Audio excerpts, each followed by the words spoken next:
Selamat pagi anak-anak. Salam sehat untuk kita semua. Masih semangat kan nak? Masih bersama dengan saya Mem Ida Sinaga. Hari ini kita mulai dengan tema 2 subtema 1. Tapi sebelumnya kita berdoa dulu ya nak. Doa dimulai.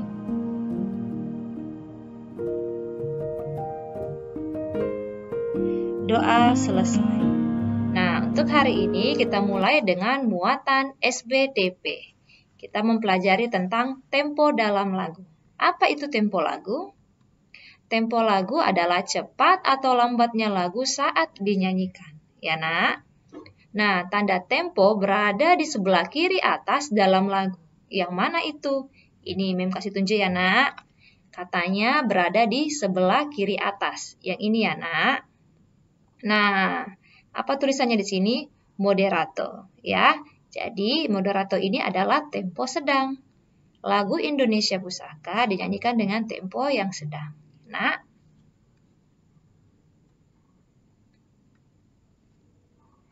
kita masuk tempo berhubungan dengan syair lagu. Secara umum, tempo terdiri atas 3 ya nak. Yang pertama, tempo cepat. Yang kedua, tempo sedang. Dan yang ketiga, tempo lambat. Nah, lagu tempo cepat biasanya menunjukkan suasana gembira dan memacu semangat. Tanda tempo cepat meliputi ini dia.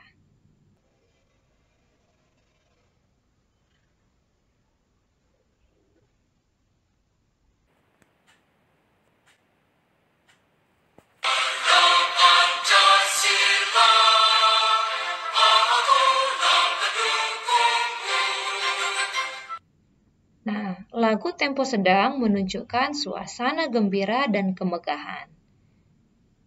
Tempo sedang meliputi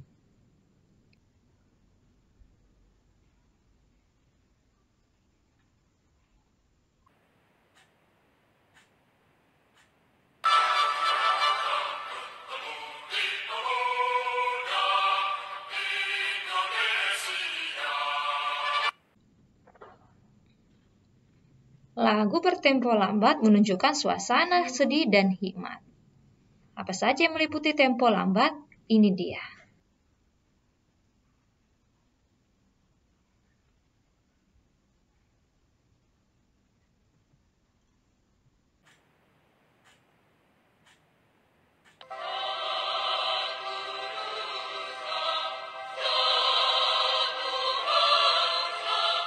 Alat untuk mengukur tempo lagu adalah metronom.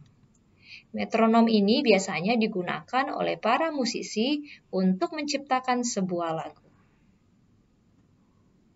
Nah, sekarang kita masuk muatan IPS ya, nak. Muatan IPS hari ini kita mempelajari tentang sumber daya alam berdasarkan kondisi alam di Indonesia.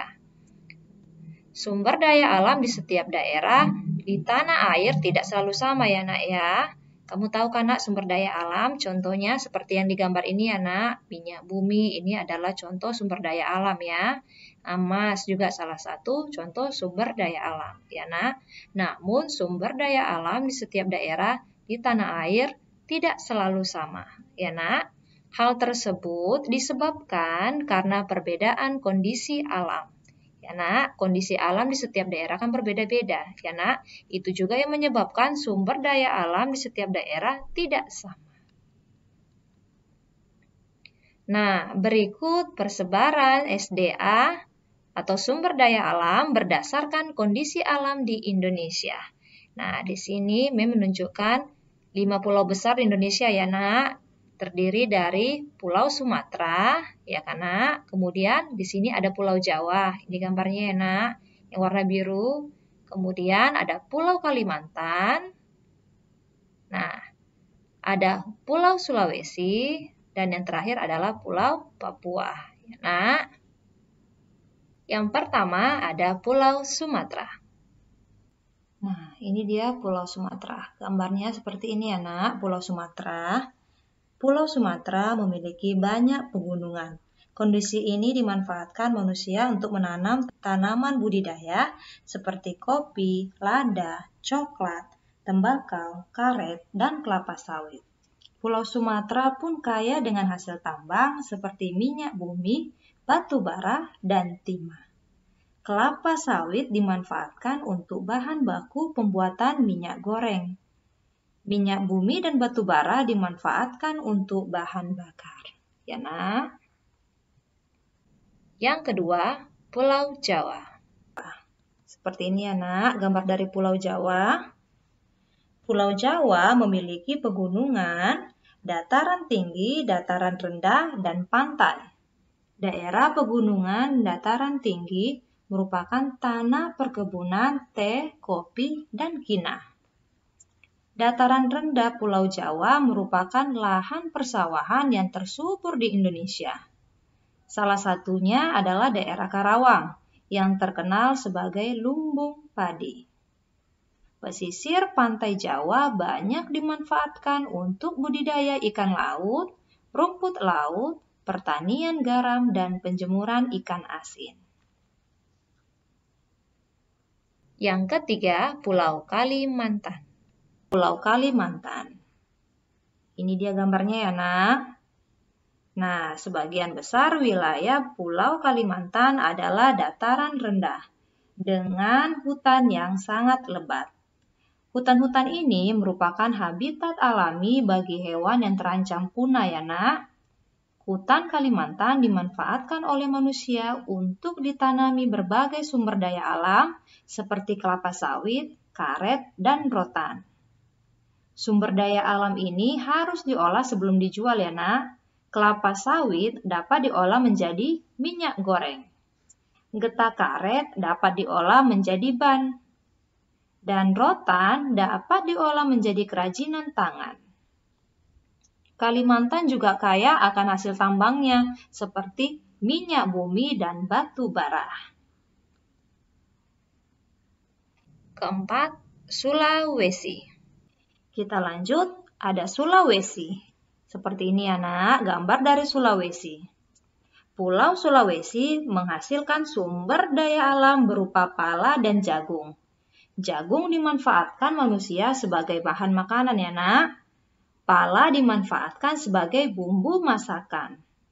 Nah, daerah di sepanjang pantai Sulawesi dimanfaatkan untuk perkebunan kelapa. Pulau Sulawesi juga menghasilkan barang tambang seperti aspal. Aspal di sini dimanfaatkan untuk pembuatan jalan raya.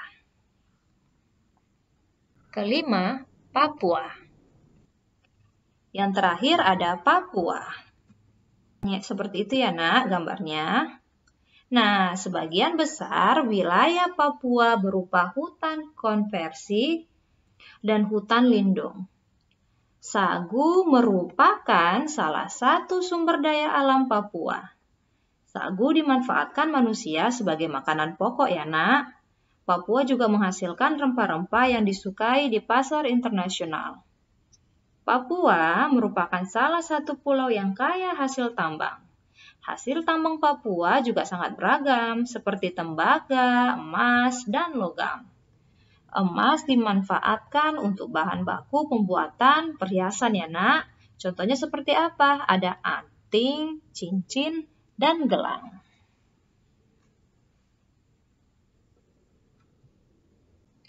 Nah, kita sudah masuk soal ya, nak. Soal untuk hari ini muatan IPS. Jawablah pertanyaan ini dengan benar. Untuk soal yang nomor 1, mengapa sumber daya alam di setiap daerah berbeda-beda? Kamu buat alasannya ya, nak. Untuk soal yang nomor 2, tuliskan sumber daya alam berupa hasil tambang yang dihasilkan di Pulau Sumatera. Ingat ya, nak, di Pulau Sumatera. Nomor 3, tuliskan sumber daya alam yang dihasilkan di Pulau Kalimantan. Dan yang terakhir, nomor 4, aspal merupakan barang tambang yang dimanfaatkan untuk, kalian jawab ya, nak. Nah, pembelajaran kita selesai sampai di sini. Semoga kalian mengerti ya, nak. Dengan yang Mem ajarkan, tetap semangat dalam belajar. Salam dari saya.